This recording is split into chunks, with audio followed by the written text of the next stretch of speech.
Our programs offer many languages. Please visit suprememastertv.com/schedule.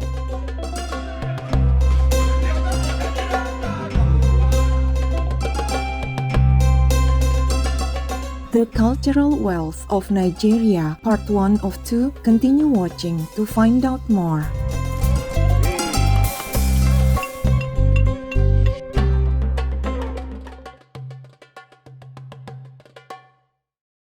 Making war?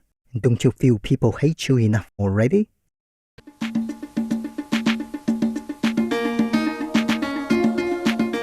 Elevated viewers, to say long time no see to a friend in Hausa, one of the national languages of the Federal Republic of Nigeria, you say, Gwana biyu, I'm Hassana.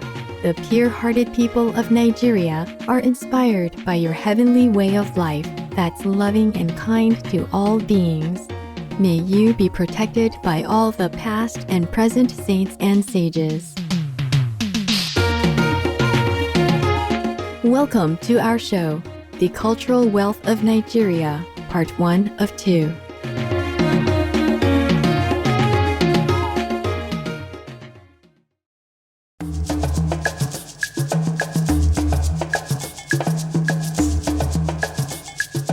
Located in West Africa between the Sahel in the north and the Gulf of Guinea in the south, Nigeria is the most populous country on the continent, with more than 250 ethnic groups who speak an estimated 500 languages. The three largest ethnic groups are the Hausa in the north, the Yoruba in the west, and the Igbo in the east. A cultural melting pot, the country embraces many forms of traditional art, folklore, dance, music, and literature.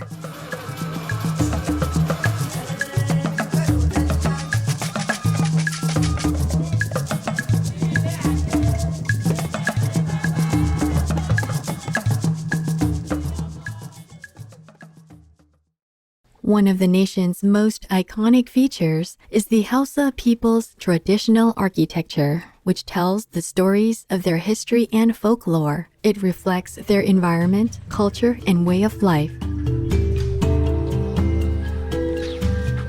Some of the main materials used in many of these buildings are unique, sun-dried, conical-shaped mud bricks and naturally insect-resistant palm wood, both of which are sourced locally.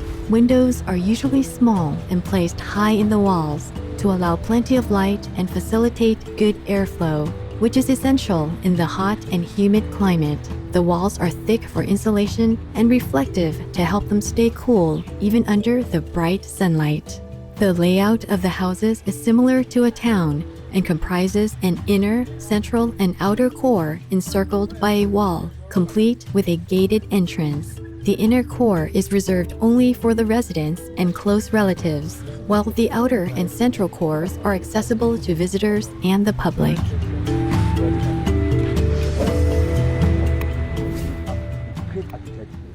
The Gidan Rumfa Palace in Kano City was built in the 15th century and embodied the architectural achievements of the Hausa people.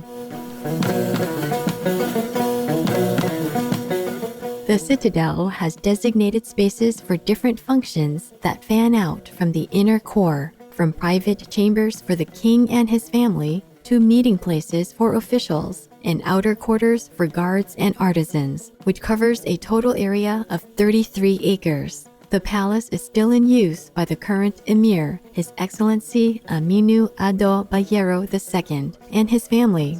Visitors are able to visit during weekdays, provided that they are dressed appropriately.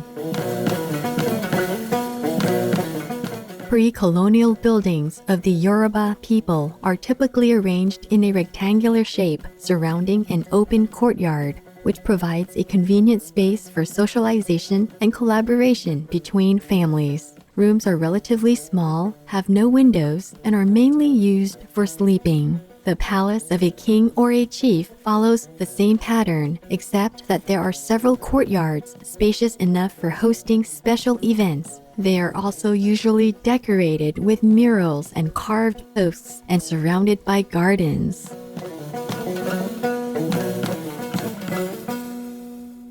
Considered one of the earliest and the most developed of the historical states in West Africa, the Kingdom of Benin flourished between the 11th and 19th centuries. Its capital city was Edo, which is now Benin City. Ancient Benin houses were equipped with systems to channel rainfall into underground drainage systems. Edo was one of the earliest cities to use street lighting, which was produced using huge metal lamps that burned palm oil. The ancient city and surrounding areas used to be enclosed by a wall of earthworks estimated to be 16,000 kilometers long.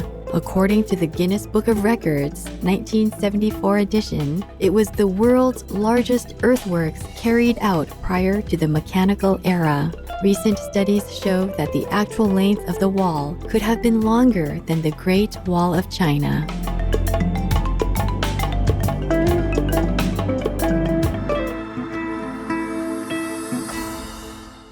Well, I'm not going to participate in that violence anymore. The Honorable Mark Pearson, vegetarian. Energetic viewers, let's pause for a moment to hear a brief message. We'll return shortly. Please stay tuned to Supreme Master Television.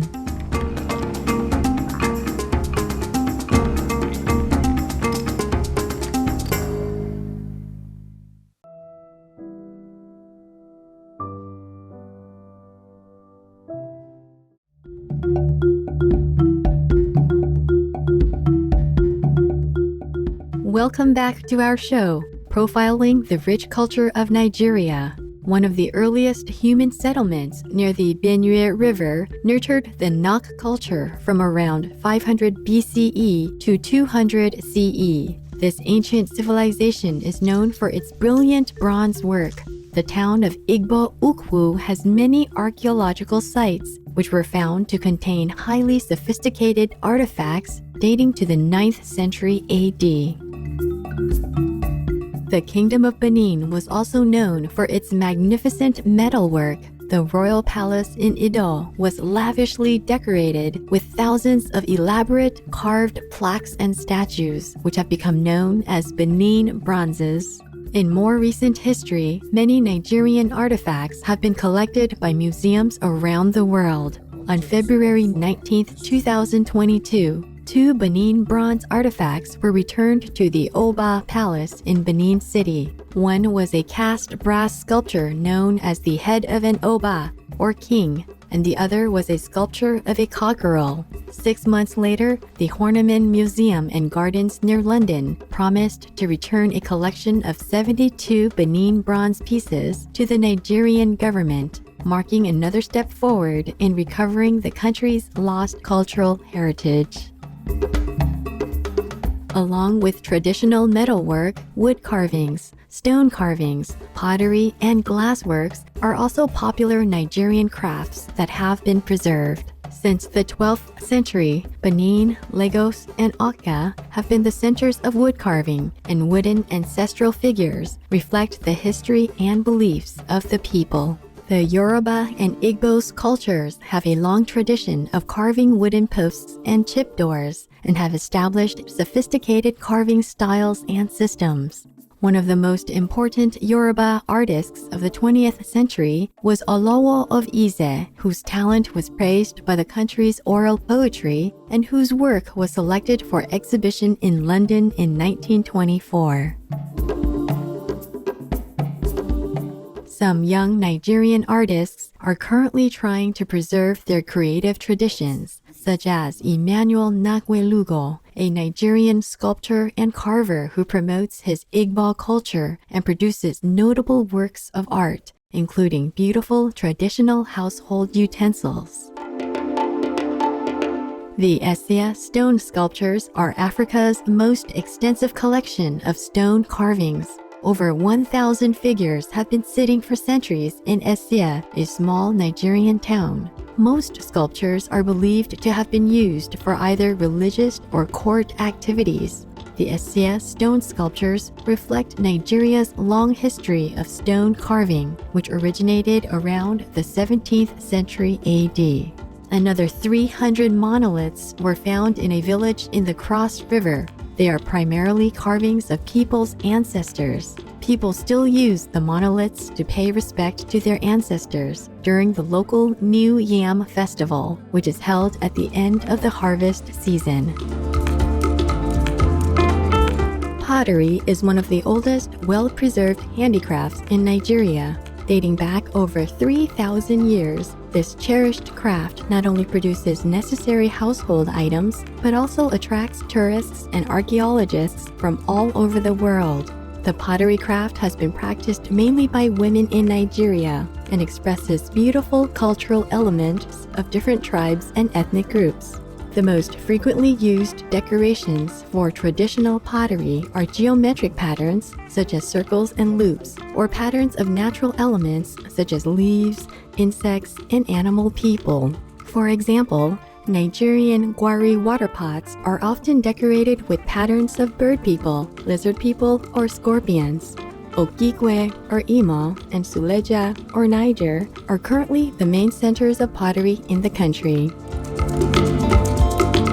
One of the most well-known Nigerian pottery artists was Ladi Kwal. She was skilled in traditional techniques passed down through her family and learned Western techniques such as kiln firing, glazing, and wheel throwing. Her works were exhibited in the UK, France, Germany, and America, and she earned numerous honors, including the Officer of the Order of the Niger. Glass beads in sub-Saharan areas have traditionally been used to denote wealth and power. Sophisticated glass beadwork was commissioned by Yoruba kings, or Obas, to demonstrate their wealth. Recent excavations in the town of Ile-Ife uncovered glass beads, crucible fragments, and raw glass. This find confirmed that a substantial workshop existed at the site around 1,000 years ago. Related research discovered more information concerning the level of sophistication of ancient indigenous West African glass-making techniques. Beautiful examples continue to be created by Nigerian artisans today and are popular as homewares and decorations.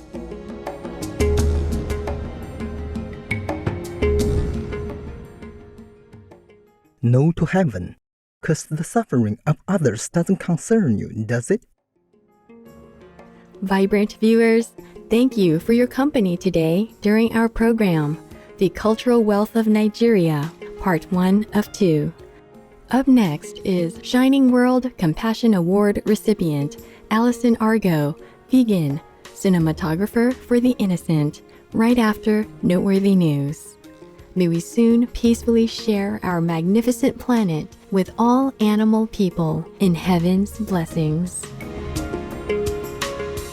Our programs offer many languages. Please visit suprememastertv.com/schedule and suprememastertv.com/CTAW. Nos programmes offrent plusieurs langues. Veuillez visiter suprememastertv.com/schedule et suprememastertv.com/CTAW. Nuestros programas ofrecen varios idiomas. Visiten suprememastertv.com/schedule y suprememastertv.com/CTAW.